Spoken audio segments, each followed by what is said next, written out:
tardes, doctor Asael Cerón. Mi nombre es María Isabel Estrada Cruz, soy estudiante de la Facultad de Turismo y de Gastronomía del 8º semestre. Actualmente estoy cursando la unidad de aprendizaje de proyecto de evaluación profesional. Y bueno, el motivo de esta entrevista justamente es, conocer su opinión a través de una serie de preguntas detonadoras respecto a, pues justo la crisis del turismo que se ha generado a través de causado por la pandemia por COVID-19. En colaboración con la doctora Osorio García, pues nos gustaría conocer cuál es su opinión respecto a este tema, conforme les vaya comentando pues, cuáles son justamente esas preguntas detonadoras. Para iniciar, ¿nos podría compartir justamente cuál es su línea de investigación, por favor? Ok, muy bien. Bueno, pues muchas gracias, María Isabel. Gracias, doctora Maribel, por la invitación.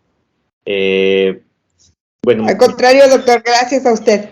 Sí, mi nombre es Asael Cerón. Yo coordino la investigación aquí en la Facultad de Turismo y Gastronomía de la Universidad de Anáhuac. Y aquí tenemos 4 líneas de investigación.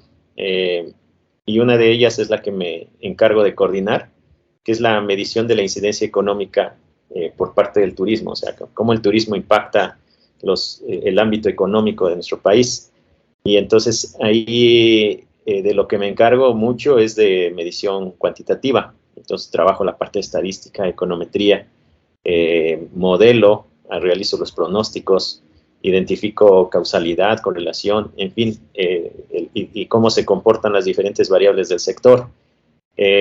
Entonces, eso a mí me permite de alguna manera tener un cierto panorama de cómo se encuentra la parte explicativa del turismo. En este sentido, siempre cuido, ¿no?, los argumentos, los eslogans. Lo que de repente ya se ha mencionado muchísimo en muchísimos años, pues ya no son aplicables, y es por el mismo proceso dialéctico del turismo, o sea, va teniendo sus propias contradicciones, y digamos, tener la visión únicamente cuantitativa, o los indicadores cuantitativos, que son, de alguna manera, han sido positivos hasta antes de la pandemia, pues tienen que ser contrastados con el bienestar de la población, que finalmente es lo que a uno aspira. O sea, ¿para qué estudiamos turismo? Para que la gente viva mejor, para que nuestros niveles de bienestar estén bien identificados, bien claros, y sobre todo que tengamos esa oportunidad de viajar. No todos tienen esa oportunidad de viajar, ¿no? Y esas son de las cosas que hemos detectado. Entonces, por un lado es la parte cuantitativa, pero después viene todo el debate, todo el análisis crítico de cómo se encuentra el sector. Y ese es, digamos, el trabajo de la línea de investigación. Básicamente es cuantitativo, pero sí lo estoy llevando a un ámbito desde el punto de vista, pues sí, crítico, ¿no? Y para eso requieres algunos elementos teóricos, ¿no?, que yo, por ejemplo, utilizo, como es la parte keynesiana y la parte marxista, para poderlo entender. Si no, escuchamos todo lo que nos dicen, ¿no? Entonces, ese es mi trabajo que realizo aquí, Mari. Perfecto, le agradezco mucho. Bien, si le parece, comenzaremos con la primera pregunta detonadora, justamente, que es, precisamente desde su perspectiva, ¿cuáles han sido o cuáles considera que han sido los impactos más significativos que ha tenido la actividad turística o el turismo en México a causa de la pandemia por COVID-19? A ver, aquí sí es importante señalar que el turismo, digamos, se presenta desde 2 ámbitos económicos, que es el turismo doméstico y el turismo internacional. Entonces, cuando estamos hablando del turismo internacional, ese sí lo consideramos como factor exógeno para el crecimiento del turismo. Y el turismo doméstico, ese es endógeno, es decir, depende de cómo se encuentra la economía mexicana. ¿Bien? Entonces, eso es importante señalarlo, ¿no? Entonces, si la economía mexicana tiene alguna caída, tiene algunos indicadores negativos, eso se refleja en el turismo doméstico. Entonces, cuando decimos, digamos, que el turismo es motor de la economía, hay que ponerlo entre comillas, ¿no?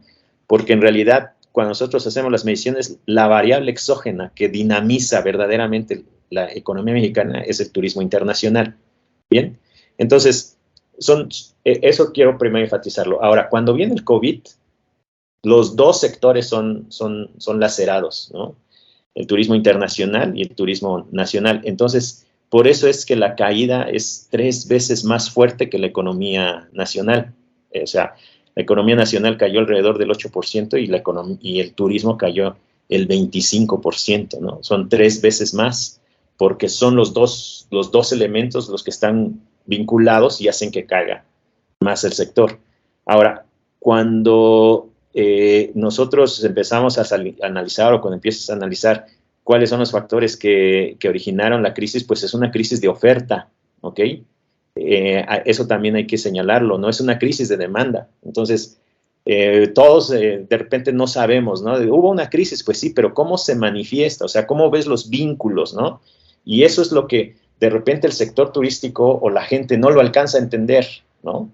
Entonces, esta es una crisis de oferta, es decir, se cierran los bloques económicos, ¿no? Se cierran los flujos internacionales, se cierran las empresas, se cierran los restaurantes, se cierra todo, y entonces viene una reducción de la oferta. La demanda en esa época seguía latente, ¿no? En 2020, eso también hay que ver el timing de cómo fue evolucionando la crisis. Entonces, si hay una crisis de oferta, ¿qué es lo que sucede? Pues no hay producción, y los primeros efectos, digamos, en el turismo, es la caída de la proveeduría. Ajá. Segundo elemento es que todavía se sostuvo durante 4 meses, pero que finalmente sí generó una destrucción de empleo, así es como se le llama en el sector turístico. Hubo una pérdida alrededor de 250,000 empleos del sector 72, que representa el 60% del sector, pero no podemos, digamos, no, los otros sectores que la complementan también sumaron estos 250,000, ¿bien? Y por otro lado, bueno, pues, bueno, eso fue en 2020, ¿no? Esos son los primeros efectos. Ahora, viene 2021, o finales de 2020, 2021. ¿Cuánto fue la recuperación de la actividad económica para diciembre de 2020? Esto lo estimamos, y eso también quiero señalarlo, que la estimación no fue pronóstico de serie de tiempo normal, ¿no? Fue un pronóstico a partir de la sobrevivencia, de cómo se comportaba el sector, y esos son survival models. Es un pronóstico totalmente diferente, porque viene una caída y entonces tú ya no puedes pronosticar ante la caída. ¿Cómo modelas esa varianza, no? Entonces, por eso propusimos una nueva modelación, y ha tenido bastante éxito. Ahorita está ya en un journal, esperemos que se publique, ¿no? Pero los primeros resultados los presentamos en la jornada, en varios congresos, y en la jornada al menos quedó muy establecido que la recuperación era del 60%. Esto implicó entonces que México, y a partir de que estaban abiertas también las puertas internacionales, pues provocó que no tuviésemos la caída como se esperaba. Hubo alguna vez alguna estimación de que iba a caer el 50%, había estimaciones del 80%, como lo manejaba la OMT, que nos iba a pasar lo mismo, ¿no? O sea, eran exageraciones. Al final quedó en 25%, ¿no? Entonces, pero bueno, viene la recuperación, 2021. Ahora, ¿qué pasa en 2021? Se agrega un factor adicional de la crisis del turismo, que es la inflación, ¿no? Para que se genere inflación, hay un desequilibrio entre oferta y demanda. El equilibrio entre oferta y demanda son los precios, ¿ok? Si tú tienes un efecto de reducción de la oferta, automáticamente, ¿no? Automáticamente te va a generar un aumento de precios, ¿no? Pero, por otro lado, la demanda, ¿no? La demanda se empieza a soltar. Pues todos queremos viajar, todos queremos irnos, todos estamos desesperados de la pandemia, y pues eso te genera, mira, estaba revisando los datos, fíjate, el transporte aéreo en 2021 tuvo 61% de incremento de los precios. Los servicios turísticos, 40%.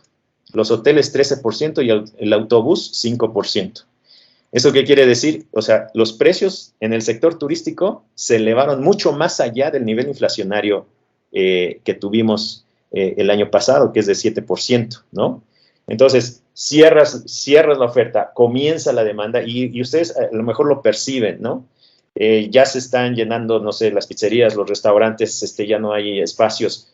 Y esto es provocado también porque las cadenas productivas se destruyeron. Entonces, no hay producción. Entonces, se agrega un factor adicional. Viene caída del Producto Interno Bruto 25%, viene la subida de precios del 60%, y además se agrega un tercer elemento de crisis del sector, que es de los 260,000, ¿cuántos recuperamos? ¿Sabes cuántos recuperamos? 80,000 nada más. ¿Dónde quedaron los otros 160,000 empleos? ¿No? Cuando tú observas los indicadores del Instituto Mexicano del Seguro Social, ya está recuperado. El empleo se recuperó en 2021, el empleo formal. De hecho, es una bandera, digamos, que anunciaba mucho el gobierno actual. Y es cierto, o sea, eso no hay duda. Pero entonces, ¿qué le pasó al sector? ¿Cómo es posible que la economía ya se recuperó y el sector sigue teniendo ese déficit? Lo que pasa es que hay un brinco de las actividades económicas. O sea, pasó del turismo a otro tipo de actividad. Ahora bien, este es un problema porque también está generando disminución en la producción turística, ¿no? Y esa es la otra de las razones por las cuales también está la inflación alta. Quizás pudiéramos tener un beneficio de esto, porque al no tener empleos, los pocos que están, de alguna manera tienen que forzar al incremento salarial, ¿no? Esa es una probabilidad, ¿no? No lo he visto, pero digamos, teóricamente tendría que llevarnos a eso, ¿bien? Entonces, ¿cuáles son los efectos? Bueno, 2021 viene la presión de la demanda, porque ahora ya la demanda es la que empieza a presionar la inflación hacia arriba, ¿no? Y al final, entonces, ¿qué es lo que ha pasado? Bueno, esta demanda, sí, la verdad, recuperó muchísimo en el segundo y tercer trimestre, sobre todo en el segundo. Hay una recuperación del 65% del Producto Interno Bruto turístico. Ajá. En el primer trimestre de 2021, que todavía estaba la segunda oleada, ¿no? Todavía hay una caída de menos 25%. Segundo trimestre se recupera y ya el verano ya hay una recuperación casi del 25%. Nos falta el último indicador del cuarto trimestre. Pero seguramente, Mari, 2021 va a marcar el emparejamiento, digamos. Esa caída de 2020 se empareja en 2021, ¿ok? Entonces vamos a tener, digamos, el dato de 2021 va a ser el dato prepandemia, ¿no? Y ahora viene 2022, ¿no? Digamos, es una cuestión cronológica, o sea, la crisis del turismo no es decir ahorita que estamos mal, no, o sea, cómo se van evolucionando las diferentes variables. La oferta se está recuperando, ¿no? Ya los destinos, hay muchos destinos que ya están teniendo el flujo de turistas internacionales y nacionales prepandemia, ¿no? Ya estamos bastante recuperándonos. Y eso está generando que en el turismo internacional lleguemos al segundo lugar, ¿no? Digamos, es algo muy extraordinario, ¿no? Pero se origina por otras causas, ¿no? Se origina porque nunca cerramos, ¿no? Y bueno, y eso está provocando un factor positivo en el turismo internacional. Y en el caso del turismo doméstico, bueno, ya tenemos los datos prepandemia, 2021, y eso también fue de las partes que pronosticamos. 2021 ya tenemos en turismo doméstico totalmente recuperado al prepandemia. Entonces, cuando tú analizas esto, México es uno de los países que liberaron la crisis del turismo muy bien con respecto al mundo, ¿ok? Nuestra caída fue de menos 46% en el turismo internacional y la del mundo fue casi del 70-80%. La OMT está diciendo que la recuperación va a ser hasta 2024. Yo aquí con los datos que te estoy compartiendo, 2021 recuperado de Producto Interno Bruto, recuperado de turismo doméstico y con tendencias más o menos del 80% de recuperación de turismo internacional.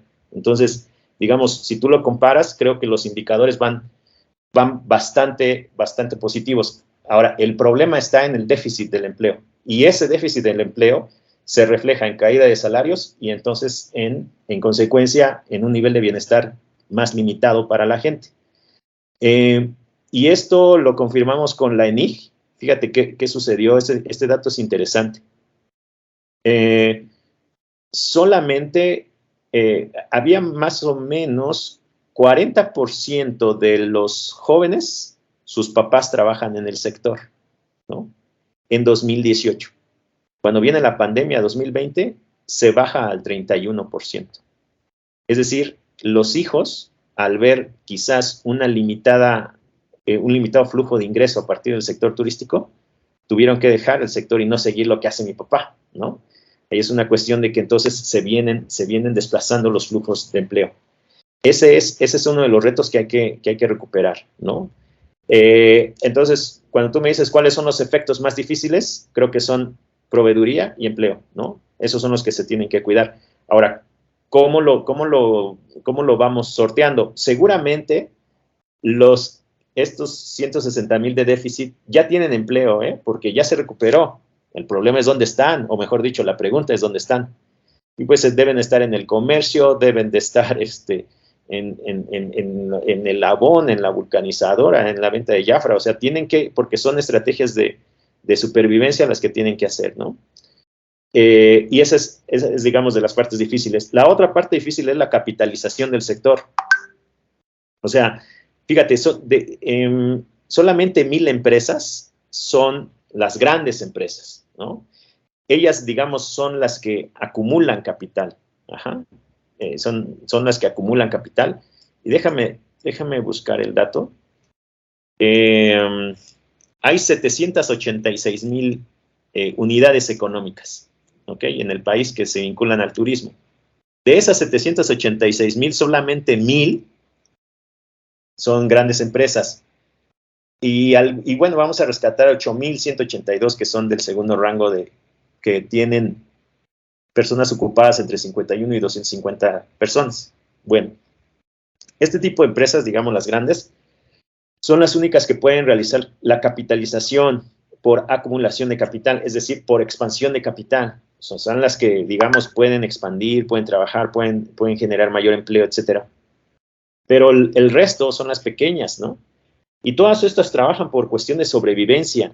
Entonces, tú cuando llegas a una empresa, a una agencia de viajes, de verdad que es bien difícil encontrar a las personas porque no están vendiendo, no tienen los esquemas, no tienen el financiamiento, no tienen presencia, no tienen conexiones, sus proveedores se fueron, etcétera. Hay condiciones muy difíciles para estas empresas, ¿no?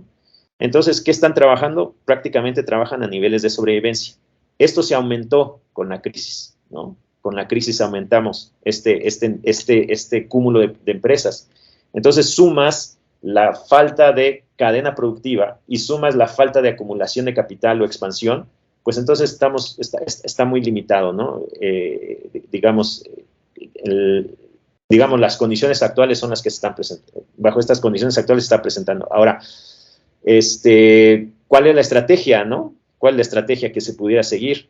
Bueno, por un lado, sí tienes que seguir manteniendo el crecimiento de la demanda, ¿no? Afortunadamente en México, yo creo que ante la crisis tan complicada, yo soy de la idea de que deben de seguir las fronteras abiertas, ¿no? Con ciertas cuestiones de revisión para evitar el contagio, pero no podemos cerrarlas porque sí lo necesitamos, ¿no? Nada más es agregar el punto de cuidado, ¿no? Porque eso sí estaba pasando en el aeropuerto de la Ciudad de México, que llegabas del internacional y no te revisan nada, ¿no? Tuve la oportunidad de ir a Colombia y tampoco me revisaron nada, ¿no? Es increíble. Entonces, digamos, eso es lo que se tiene que mantener. Lo otro es la integración de las cadenas productivas, porque sí fueron rotas increíblemente. Y bueno, el turismo ya se está recuperando, pero hay sectores, digamos, el automotriz, que tú observas, vas a una vendedora y no hay ni carros que enseñen, ¿no? No tienen carros para mostrar. Es impresionante lo que está sucediendo en el sector automotriz, de lo roto que están las cadenas productivas. Entonces, digamos, afortunadamente el turismo está creciendo en ese sentido, ¿no? Y lo otro, pues, esperar a ver cómo reaccionan los salarios, ¿eh? Yo lo veo de manera positiva. O sea, cuando tienes ausencia de fuerza de trabajo, se tienen que aumentar. Pero el problema está por otro lado. O sea, sí los aumento, pero los empresarios perciben una mala formación, una mala productividad marginal del trabajo. O sea, es gente poco capacitada o que no tiene impulso creativo, de innovación, de trabajo, de compromiso, de espíritu crítico, no lo tienen. Entonces, pues también eso obliga a que los salarios se bajen, ¿no? Ahí son dos fuerzas que están metiéndose ahí en el espectro salarial. Uh-huh. Perfecto, muchas gracias, doctor. Sí, verdaderamente muy interesante lo que nos comenta y sobre todo también de cierta manera preocupante, ¿no? Al final sabemos que pues ahorita la situación realmente se ha estado complicando, sobre todo por esta parte que usted comentaba, sobre todo sabemos que a veces en el sector turismo esta parte del empleo precisamente es un tema complicado porque muchas veces independientemente de si hay alguna crisis o lo que estamos viviendo ahorita, que es un evento mundial, pues justamente muchas veces en determinados sectores sabemos que los sueldos son bajos y precisamente eso también pues influye justamente en las decisiones que, por ejemplo, los jóvenes ahorita tomamos, ¿no? Bueno, voy a estudiar turismo y por esta razón. Entonces, la realidad es que sí es un tema que es un poco preocupante, pero sin embargo, pues de verdad agradecemos mucho justamente todos estos datos que nos está compartiendo, porque así tenemos una visión más amplia de este tema. Sí, doctora súmale, bueno, quizás aquí estoy interviniendo otra vez, ¿no? Pero súmale el de la inflación, ¿ok? La inflación ya nos está alcanzando, o sea, a todos los niveles de ingreso, ¿ok? Siempre lacera las capas bajas, ¿no? Pero los niveles altos ya los está lacerando también.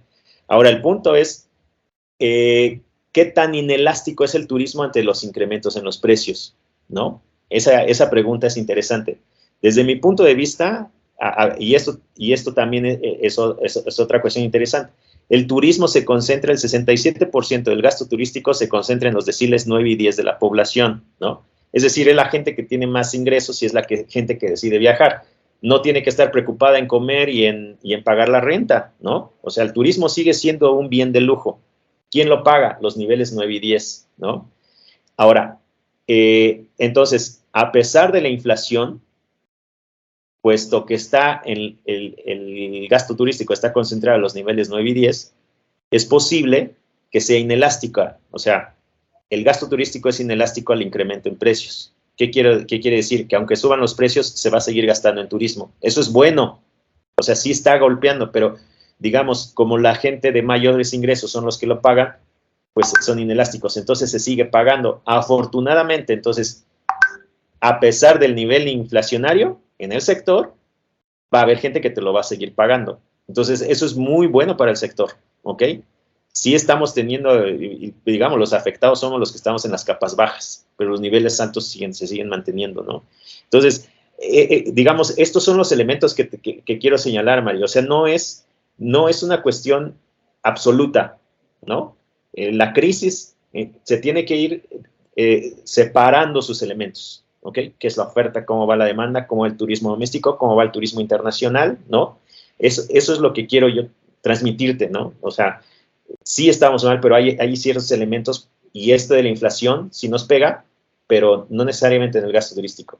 El empleo también nos pega, pero posiblemente generes incremento salarial. O sea, son elementos que tienes que estar cuidando, son linkage que se tienen que cuidar, no son absolutos. Y en términos de gradualidad, ¿no? La crisis parece que ya la vamos dejando, ¿no? Parece que estamos saliendo bien en comparación de otros países, ¿no? Y lo que te decía, o sea, 2021 va a ser la recuperación de la caída del PIB turístico. Y eso te aseguro que no hay ni un solo país que pueda decir que salió de la crisis en menos de un año, ¿eh? Eso es impresionante para el país. Uh-huh. Bien. Gracias. Doctora Maribel, no sé si le gustaría agregar alguna otra cosa, algún comentario. Sí, muchas gracias, Mari. A mí me impresiona, me agrada mucho esta puntualización y estos datos que nos aporta el doctor Asael, porque efectivamente teníamos sabíamos que el indicador, por ejemplo, del gasto promedio per cápita de turismo El año pasado, inusualmente, ¿no? Repuntó, como no hubo, lo habíamos tenido y era uno de los indicadores críticos de la actividad turística en Sí, México. Y sin embargo, el año de la crisis, ¡pam!, ¿no? Repunta y sí, sucede pero eso que se avanza. debe, doctora, eso se debe a al incremento en los precios, ¿ok? Por eso es que Exacto, es subió. justo. Ajá. Entonces, cuando nosotros lo deflactamos, el dato sigue siendo el mismo. Ahí hay que tener cuidado, ¿ok? Porque sí, si nosotros decimos la bandera, no, es que sí tenemos más gasto turístico, pues sí, porque la inflación aumentó. Ellos vienen y dejan más dólares porque los precios están más altos, y es lo que ahorita les señalaba. Pero en términos reales es posible, lo voy a estimar, déjenme confirmar, pero es posible que no, que sea ligera el aumento, ¿no? Digamos, sí hay un aumento, pero no tan exponencial como se veía, ¿no? Ya, pero mira, también el comentario iba en el sentido de que la información que nos estás aportando y los datos concretos que estás mencionando es lo que nos permiten cierta explicación de por qué el aumento del gasto. Evidentemente porque hubo un incremento, ¿no?, en los costos, en los precios de los servicios turísticos. Esto lo intuimos, ¿no? Pero no teníamos una base de información, un dato concreto que nos permitiera sostener la afirmación. Y ahorita con lo que tú estás aportando, entonces ahora sí tenemos este dato, ¿no?, que nos da la argumentación y el soporte para poder decir, bueno, así hubo este aumento, pero es que hubo este aumento de los precios, y que efectivamente en el aumento de los precios está también la expresión de la inflación, ¿no? Eso, este último que tú comentas, y es lo que explica este crecimiento que queda como muy alardeado en términos de que por fin México ha podido aumentar este indicador bajo que tenía, que era de los pocos indicadores bajos que tenía el país, ¿no? Pero ya desentrañando el asunto, vemos que no necesariamente está indicando lo que se está diciendo que está indicando, ¿no? Exacto, doctora, exacto. Ese es el punto. Y lo otro es, también lo comentaba Mari, me llama tanto la atención esta como contradicción de que por una parte, y también otro investigador nos lo confirmaba, en este momento hay una gran carencia de personal para cubrir los empleos, ¿no?, las actividades de la prestación del servicio. Y sin embargo, por otra parte, las instituciones educativas estamos viendo que hay una reducción del interés, de la demanda de poder ingresar a los estudios, por lo menos de nivel superior, de turismo, ante el problema y la imagen de la crisis turística que se estableció en los 2 años de pandemia. Y muy interesante este dato que nos aportas de la diferencia, ¿no?, entre los empleos perdidos y los empleos recuperados correspondientes al sector, porque efectivamente yo había leído esto de que ya estábamos recuperando los empleos que se habían perdido, pero no esta precisión en relación a la parte de los empleos que están clasificados, dijéramos, como de alojamiento y de alimentos y bebidas, que corresponden, digamos, a la expresión del sectorial. Y eso también me parece muy interesante, el cuadro completo, poder hacer un análisis a mayor profundidad para poder explicar qué es lo que está sucediendo y cuáles son las posibles tendencias, ¿no?, en ese sentido. Y le regreso entonces la palabra a Mari para que pueda justamente, le doy entrada para la siguiente pregunta. Ok. Muchas gracias, doctora. Sí, justamente muy de la mano de la pregunta anterior y de lo que nos comentaba también, doctor. ¿Qué cambios o cuáles son los cambios que considera que podría tener la actividad turística en México en un rango de aproximadamente 5 años, en los próximos 5 años, vaya? Uh-huh. A ver, yo creo que hay un breakpoint, digamos, ¿no?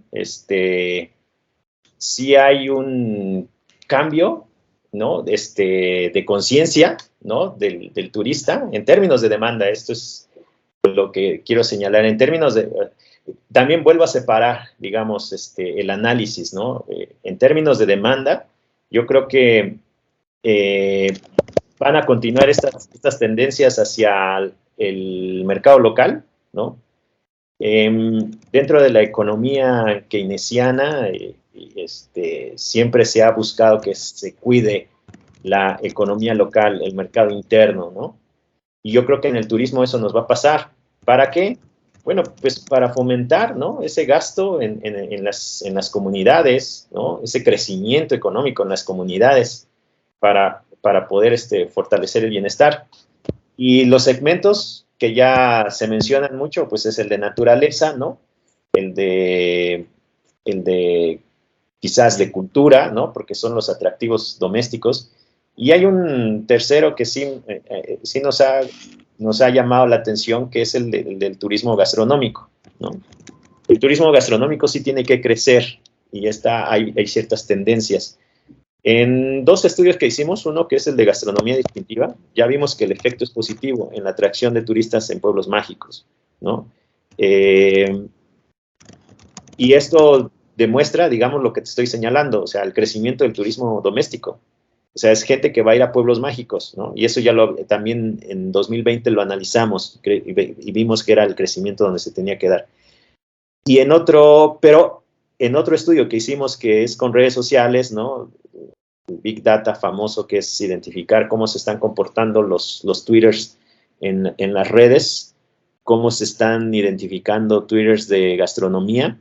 Resulta que solamente 13% de los Twitters que sacan las secretarías de los estados en relación al turismo, solamente 13% son de gastronomía, ¿no?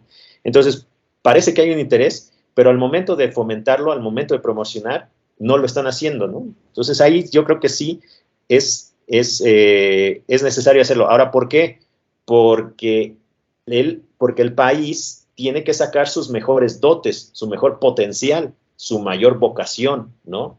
Y uno de esos es la gastronomía. No está pasando esto, entonces tendríamos que impulsar estos elementos. Eso es por el lado de la demanda. Ahora, por el lado de la oferta, sí va a ser muy necesario, digamos, el acuerdo en apoyos de impuestos, ¿no? El acuerdo en apoyos de programas para las pequeñas empresas, para aquellas que están sufriendo, ¿no? Identificar, por ejemplo, si se vuelve deducible el hecho de que compres un viaje, ¿no? Esas cuestiones sí se tienen que analizar en el futuro, en estos 5 años. Tenemos que regresar también a la cuestión de infraestructura, ¿ok? Ya algún diputado ya lo está impulsando, ¿no?, la generación de los trenes. Esto también yo creo que es bastante positivo y es lo que hacen en Europa. O sea, en Europa los turistas se transportan a través de los trenes, entonces tiene que suceder en México. Es una cuestión de gradualidad. Por ejemplo, el crecimiento del AIFA no es muy fuerte la crítica porque solamente tiene tantos vuelos. Sí, y es que es así. O sea, es un negocio que está iniciando. O sea, es la génesis del AIFA. O sea, no podemos estarlo ya pensando en un super aeropuerto, ¿no? O sea, es una cuestión de gradualidad. Las políticas públicas tienen que ir en estos términos de gradualidad.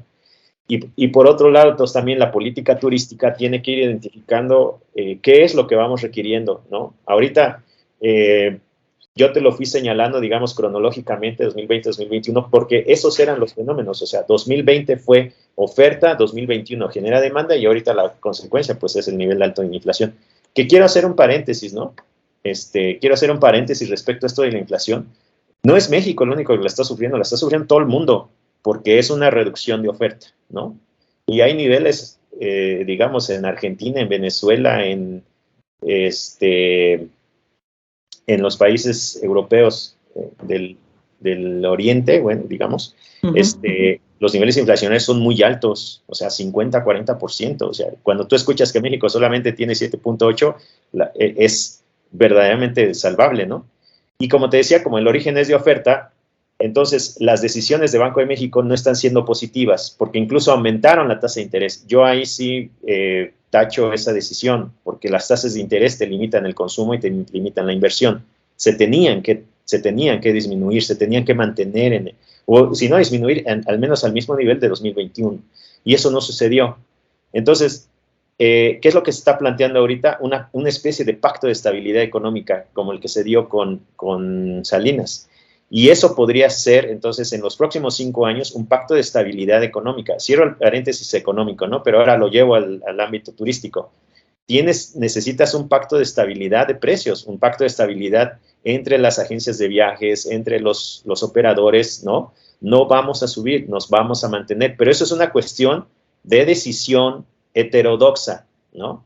Porque no depende, digamos, de la oferta monetaria, no depende ahorita la inflación de factores ya de exceso de demanda, depende más de un pacto, de no responder a lo que se está viviendo, porque si no, se puede volver incontrolable la inflación. Entonces, eso mismo hay que trasladarlo al sector, ¿no? Ese compromiso que tiene. Y ese compromiso entonces te va a generar mayor demanda, mayor consolidación, mayor confianza de un turista que ahorita ve el precio en 1,000 pesos y que en 5 meses lo vuelve a ver en 1,000 pesos, ¿no? Eso es lo que se requiere, porque si no, generamos bastante incertidumbre en el sector. Entonces, es financiamiento, checar las cuestiones de impuestos en el aparato productivo, ¿no? Luego, y luego ya viene la parte, digamos, esta es la parte de estructura, de la economía, de la actividad económica del sector. Pero ahora viene la parte de superestructura, es decir, ¿cómo pienso el sector en estos 5 años? ¿Y cómo lo pienso en estos 5 años? Pues hay una revolución de conciencia del sector turístico, en donde los jóvenes tienen que no ser solamente operativos, no se les tiene que enseñar a tender camas o a servir la mesa o simplemente preparar el guiso, ¿no? No, tienen que tener la conciencia de que su trabajo está generando productividad, de que su trabajo está generando niveles de satisfacción altos, de que su trabajo tiene que ser innovador, de que su trabajo está aportando a un sector, ¿no? Y que está aportando a la población, ¿no? Eso de repente se pierde, ¿no? Y entonces, y en las escuelas, ¿dónde vas a generar esa revolución de conciencias del sector? En las escuelas.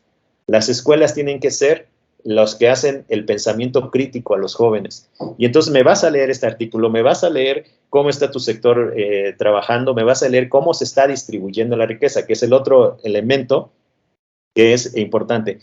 No solamente tenemos que pensar en indicadores de crecimiento, que ese es un problema y que mañana lo voy a señalar en una conferencia, es un problema del entendimiento del concepto de desarrollo económico con el de crecimiento económico. Entonces, cuando nos vamos a crecimiento económico, tú ves indicadores como aumentar el número de turistas que llegan, aumentar el número de gasto, aumentar el número de estadía, aumentar el porcentaje de ocupación. Todos esos son indicadores de crecimiento del sector, ¿no? Y muchos autores lo confunden con desarrollo. Eso no es desarrollo, ¿no? Entonces, por eso es que muchos lectores vienen y dicen, es que debemos de cambiar el concepto de desarrollo. No. El concepto de desarrollo es un concepto económico, así como el de oferta y el de demanda, que nadie los modifica. O sea, esos ya son conceptos. Y el de desarrollo económico también, pero se está entendiendo mal en el sector. Y créeme que hay muchos artículos que están diciendo esto. Entonces, tenemos que crecer, sí. Tenemos que tener estos indicadores que te mencioné, altos, sí. Y eso nos va a generar un pastel, Mari, un pastel grande, un pastel del turismo. Pero ahora viene la siguiente parte. Ese pastel, ¿cómo lo reparto? Ese pastel, ¿cómo lo distribuyo? Ese pastel, ¿cómo hago que todos participen de él? ¿No? Y eso es el desarrollo económico a partir del pastel turístico. ¿Ok? Y entonces y eso viene como parte de la revolución de conciencia. Porque yo tengo que saber cuál es la diferencia conceptual. Si yo no tengo esa diferencia conceptual a la hora de que yo hago política económica, pues entonces hago mi programa pensando en objetivos de crecimiento turístico. Y no es cierto. Tengo que hacer mi programa en términos de desarrollo económico. Pensar en cómo lo voy a distribuir, pensar en cómo los jóvenes pueden ganar más, pensar en cómo las empresas se les puede implementar algún programa de innovación y trasladar ciertos recursos, ¿no? Una dotación de recursos hacia jóvenes, hacia sus mismos trabajadores, hacia, digamos, incluso de marginación y estos pactos de estabilidad que se vivieron hace muchos años, ¿no? En solidaridad, ¿no? Hay que repensar el turismo, entonces. Y yo diría estos elementos. Entonces, la parte de estructura económica, oferta-demanda, que es lo que te señalé, y luego viene la parte de superestructura, ¿no? que es esta revolución de conciencia, para que se pueda pensar mejor la actividad turística con una claridad de conceptual. Cuando ya haya claridad conceptual, entonces nos ponemos de acuerdo y ya podemos ir avanzando, ¿no? Sobre todo a la construcción de política turística de nuestro país, ¿no?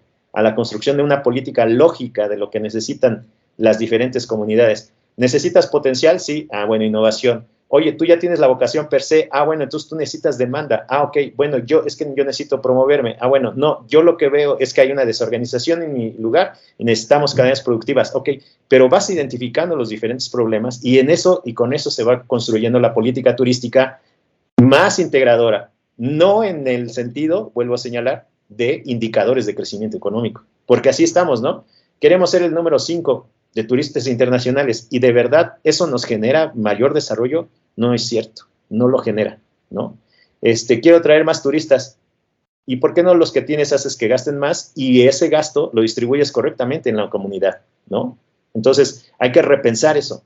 Eso es parte de, digamos, de lo que hay que hacer en los próximos años. Si no, nos vamos a seguir quedando atorados y la academia tiene que influir. Por eso es lo que decía, la revolución de conciencias es en las escuelas. Y la academia, nosotros como profesores somos responsables de enseñarles a ustedes cómo pensar, ¿no? Bien.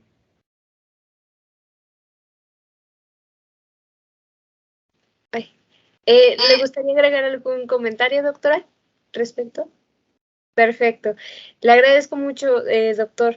Bien, la última pregunta para finalizar esta entrevista justamente va dirigido precisamente un poco a lo que comentaba usted y es que podría mencionar usted al menos 2 líneas de investigación específicas y el por qué sería pertinente para estudiar la crisis del turismo en nuestro país. Sí, digamos, las líneas de investigación se siguen, digamos, podemos mantenerlas, ¿no? Yo me mantengo con medición de la incidencia económica. Otra es la de turismo cultural y gastronomía, ¿no? Yo creo que esa tiene bastante potencial, ¿no? Y yo creo que hay muchos profesores que la están trabajando, sobre todo en la UAM. Aquí tenemos también esa línea, ¿no? Son las que yo impulsaría, ¿no? Ya dejaría de un lado estos términos de competitividad y sustentabilidad, ¿no? O sea, yo tengo mis reservas, parece que se vuelven temas de moda y al final ni lo logramos y nada más estamos hablando de más, ¿no?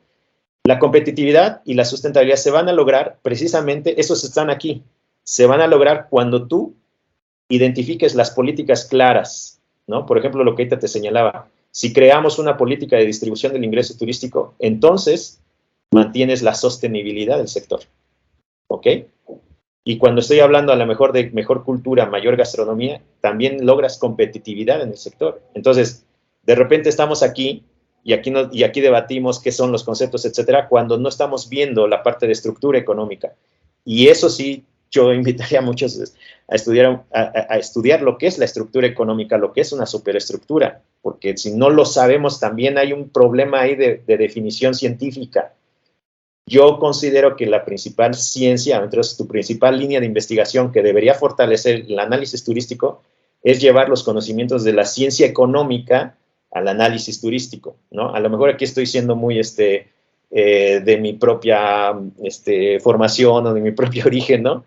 Pero la defiendo por esto, porque muchas veces no lo sabemos y al final las decisiones de los presidentes municipales, de los subsecretarios, de los secretarios de turismo, tienen que tener este conocimiento para poder hacer la política turística. La política turística no es, te voy a dar más dinero para que crees unas alegrías y las vendas, no. La política turística tiene que nacer primero del conocimiento de la estructura económica y después hacia qué visión la tienes, ¿no? ¿Cuál es la visión estratégica de lo que quieres lograr en el sector turístico? Y eso, de repente, ni los empresarios lo saben, Mari. Por eso es que también se necesita llevar esta revolución de conciencia, no solamente entre los estudiantes de la academia y los decisores de política o los policy makers, sino también entre los empresarios. Un empresario dice, es que a mí no me interesa aprender, a mí lo que me interesa es el dato, y tráeme un cuadrito de cómo subieron mis turistas. No. Necesitas identificar causas, necesitas correr un modelo de regresión para identificar las variables que te llevaron a esto, etcétera, y eso no lo entienden, ¿no? Por eso es necesario crear una escuela sólida del pensamiento turístico. Creo yo, desde mi punto de vista, como el turismo no es ciencia, entonces necesitamos buscar de ciencias. Y creo que la ciencia económica es la más sólida para poderlo analizar, porque el turismo es una actividad económica, ¿ok? En el turismo tenemos debate sobre cuál es el concepto de turista. Tú vas con una persona que viajó a Estados Unidos por cuestión de trabajo y le preguntas, oye, ¿eres turista? Y me dice, no, yo vine a trabajar, ¿yo qué turista voy a ser, no? Entonces, si no tenemos claro el concepto intuitivo, pues difícilmente armamos ciencia. Pero cuando yo te digo qué es oferta, qué es demanda, qué es desarrollo, etcétera, eso es clarito. Eso es una epistemología indubitable, ¿no? Entonces, yo creo que sí, digamos, las líneas de investigación va por ahí en términos de academia, ¿no? Y en términos ya de operatividad, ¿no? En términos de operatividad, sí se requiere, pues, impulsar a los jóvenes, ¿no? A los empresarios hay que hacerles conciencia de que los capaciten, los impulsen, les dejen trabajar, ¿no? Identificar las rotaciones, abrir más espacios, más producto turístico, ¿no? Eso yo creo que sí se tiene que ir manteniendo, pero siempre con una conciencia clarita en la mente, ¿no? Yo por ahí sugeriría las líneas de investigación. Perfecto, muchas gracias, doctor. Doctora Maribel, no sé si le gustaría agregar algún comentario para cerrar. No, solamente agradecerle al doctor Asael todo esto que nos ha compartido, ¿no? Igual muy ilustrativo, la aportación de los datos concretos, duros, se le agradezco muchísimo, muchísimo,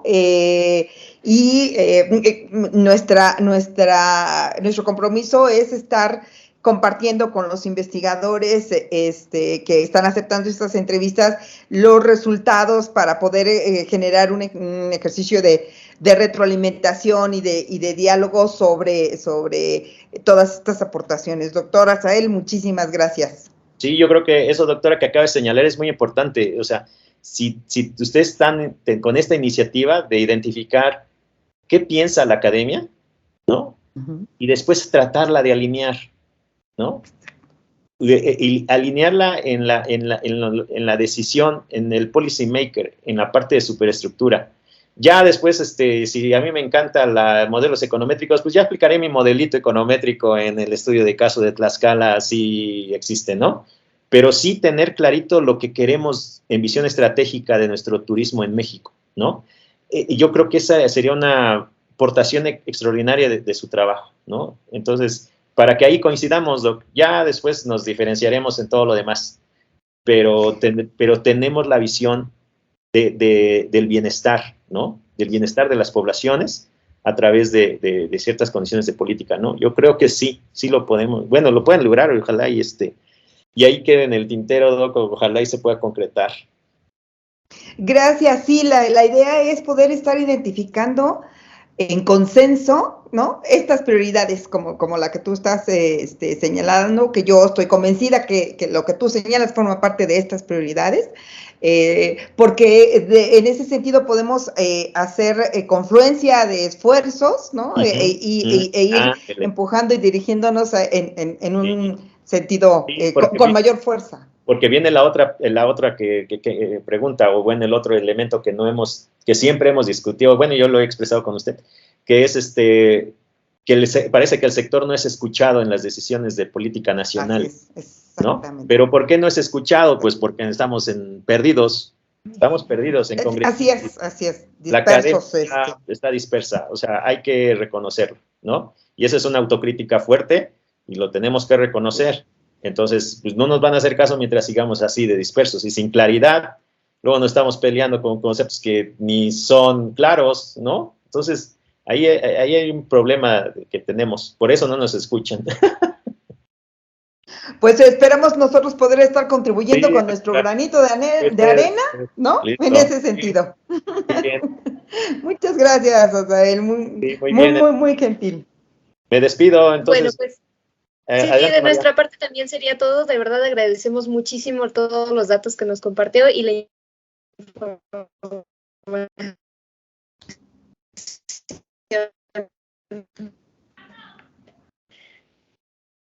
Muy bien. Bueno, pues entonces estamos en comunicación. Gracias, Gracias, doctora. hasta luego. Bye, bye. Gracias por su tiempo, Bye. hasta luego.